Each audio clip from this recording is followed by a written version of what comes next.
ป่าดูดิเอาผ้าอ่านหน่อยเลย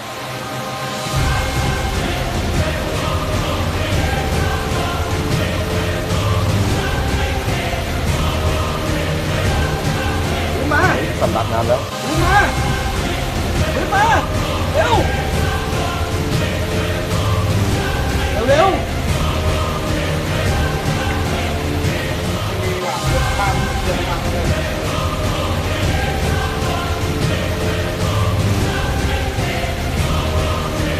รีบขึ้นมา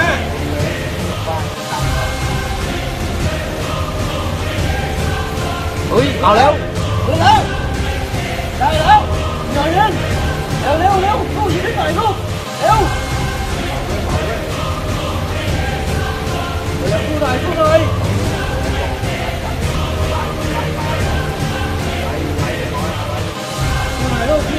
่อยได้แล้วครับฟื้นแล้วห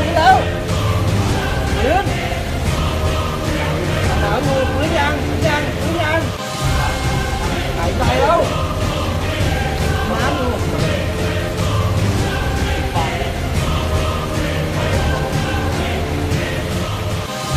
เรียบร้อยดีแล้วครับ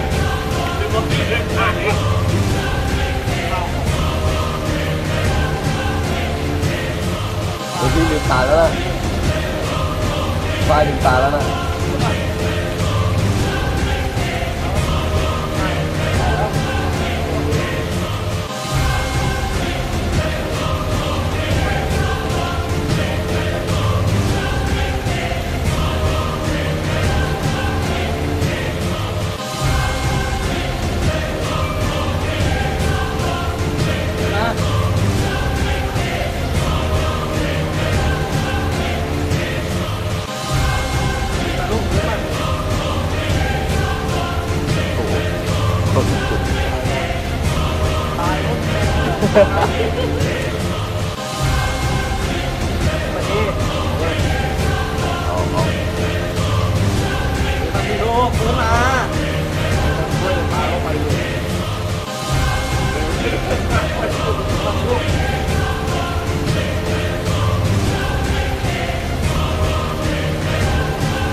มาแล้วเยี่ยมเก่ง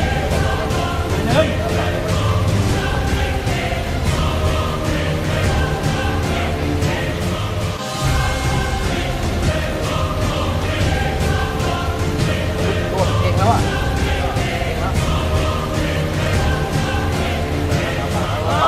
เรียบร้อยครับฟื้นมาแล้วดูจากการจมน้ำฟื้นมาแล้ว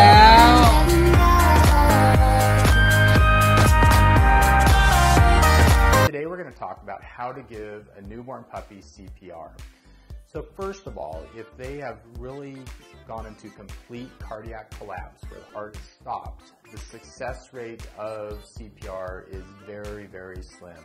Even if CPR is performed within our hospital, the success at that point is extremely thin.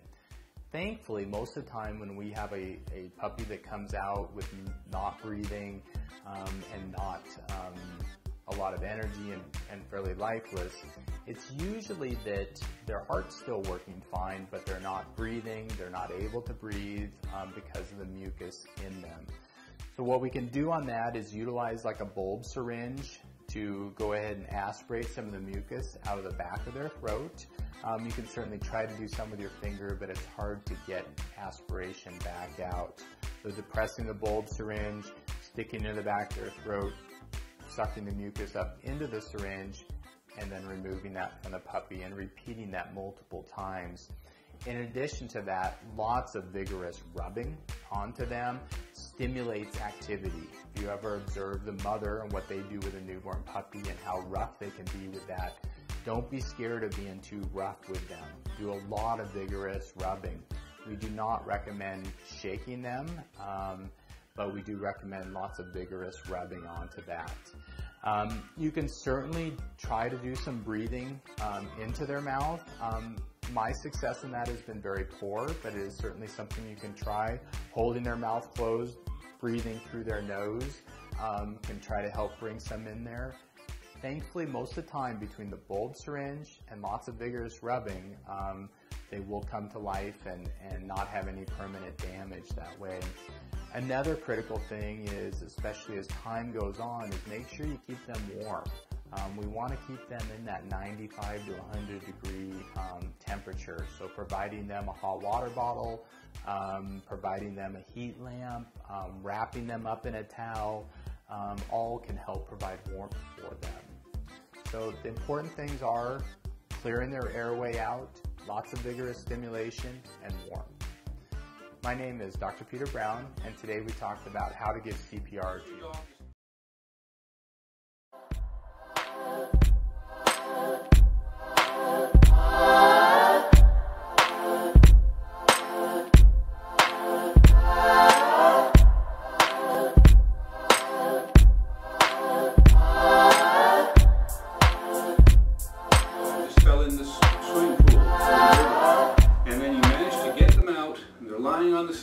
And they're unconscious.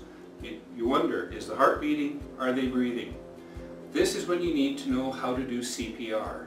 And there's also other things that can trigger this. Electrocution, being hit by a car, a lot of things like that. So this webinar is going to show you how to do CPR in both dogs and cats. I'm Dr. Jeff Grognet, and this is my friend Courtney. And Courtney and I are going to show you how to do CPR in dogs. All this will also apply to cats. There's going to be one little thing later I'll tell you the difference with, but everything I'm going to show you is going to apply to cat CPR as well. The first thing we're going to be checking is the A of the ABCs, and that is the airway. We want to know, do we have air going in from the nose into the chest? In other words, do we have an open airway? So the first thing we're going to do is check the mouth. I'm just going to turn Courtney around. And the way we do that is to pull the tongue out and then have a look inside and then do a sweep, check pulling out whatever might be in there. Now the key with that is if we have a dog that then tries to bite us as we're doing it, we probably don't need to do CPR. So anyway, check and do a swab as long as the dog will allow it. If she does, then the next thing we're going to do is do a test breath. And the way we do that is by blowing in the nostrils. And then we're going to watch the chest go up and down. So if you just saw that, we can see that this chest was moving up and down. So we have an open airway. Another quick way to check is to also put pressure on the chest at the same time feeling in front of the nostrils. So that way we can see, or actually feel, if there's air coming out. We can also put our face here and we can feel it. And so that tells us we have an open airway. That's the first step. The next thing is, do we have breathing? Now sometimes this isn't that easy to spot, but I want you to have a look for this. Watch the chest and see if it's moving up and down. The other thing you can do is to put your hand on it and just feel it. See if it feels like it's moving. Okay, and the other thing that we just did with the push on the chest, sometimes that will stimulate a breath. Great. If they're breathing, we don't need to breathe for them in most cases. So, if we've got all that working, the next thing is C, circulation. Now, in human land, one of the things that they do usually is they will check for a pulse, like in the wrist or in the carotid, or right on the chest itself using an ECG or some type of machine. And that way it tells us if the heart's working or not. With dogs, it's a lot harder to check the pulse. So sometimes you're feeling it down here, what called femoral pulse, that's right on the back leg. Other times you're feeling the chest to see if you can feel the beat. But what the latest guidelines are is that you shouldn't bother doing that.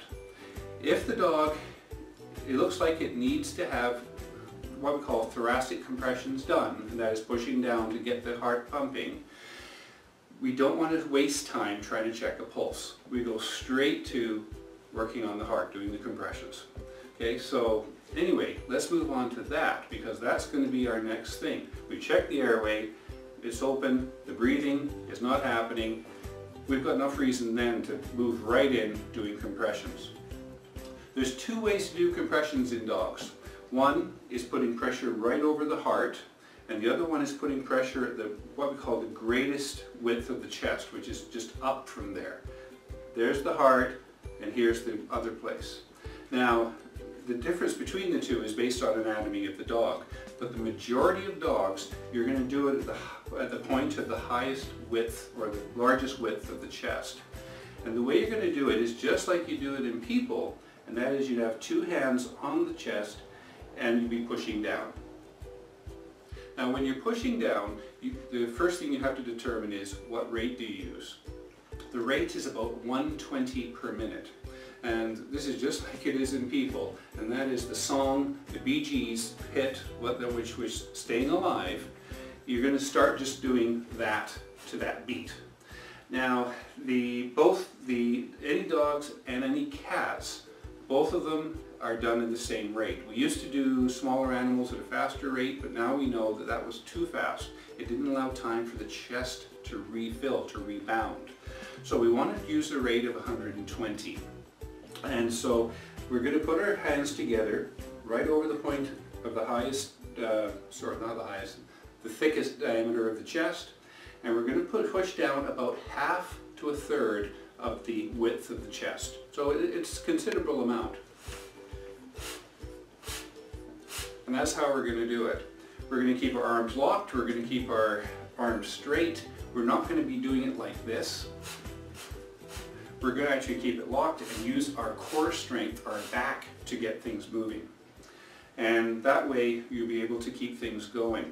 Now, the way that we do it in dogs and cats is we want to put the pressure on and do about 30 compressions at a rate of 120 a minute.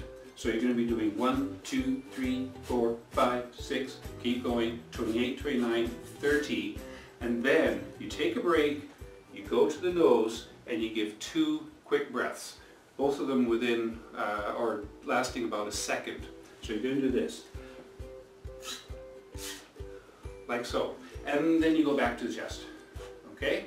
So that's the rhythm that you're going to do. If you've got one person, you're going to be doing the chest, you're going to be moving to the nose. You're going to be doing the chest and back to the nose.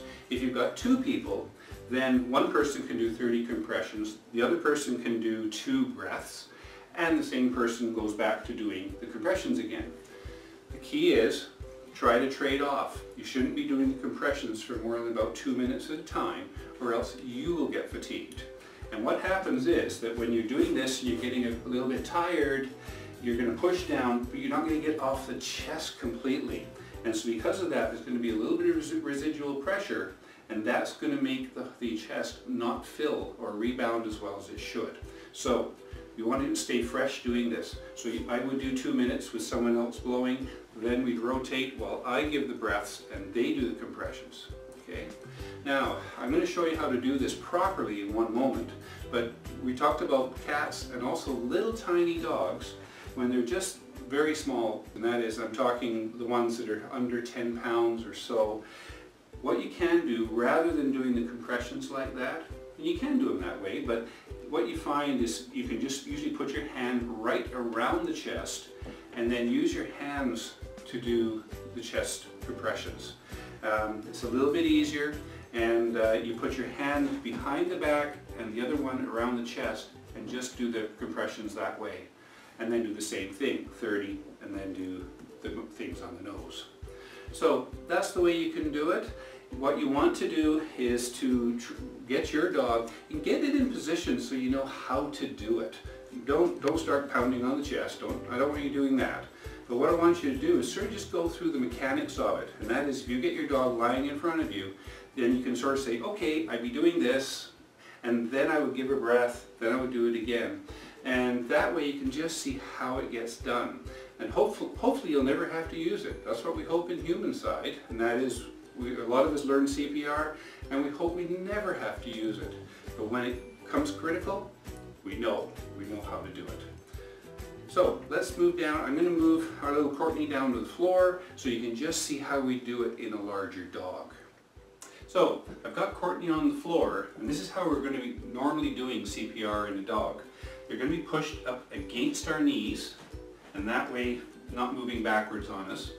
And we're going to be able to go right over top, and that way we can put the pressure on, and using our backs, do it like that. Okay? So the key is being stable and you being balanced. You're not falling over at all. You want to be nice and square right over top. You cross your hands over and go right on the highest point of the chest and put the pressure on.